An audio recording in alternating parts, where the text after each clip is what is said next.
Hello আমার বন্ধুরা, তোমরা সবাই কেমন আছো? আশা করি সবাই ভালো আছো, আমিও খুব ভালো আছি। তো তোমাদের এর আগে একটা ব্লগ দিয়েছিলাম যে আমার মেয়ে স্কুলে গেছে, কখন যায় কিভাবে যায় সব দিয়ে দিয়েছিলাম।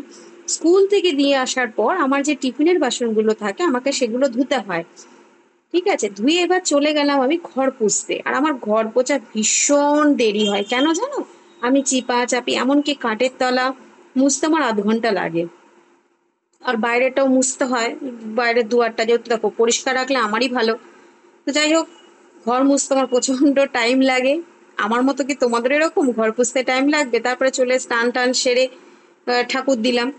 ঠাকুর দিয়ে এবার ঠাকুর দিতেও আমি একটু পিতে পরিষ্কার কথা, আমি একটু পিতে আমার টাইম লাগে।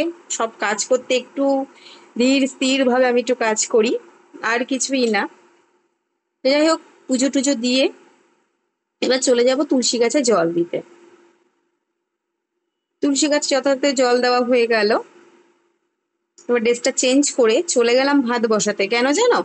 ভাত বসিয়ে আমি এবার ছাদে যাব মেলতে, কেন ভাতটা ওইদিকে হতে থাকবে, ততক্ষণ আমার ছাদেও জামা কাপড়টাও মিলে নেব, মেলা হয়ে যাবে।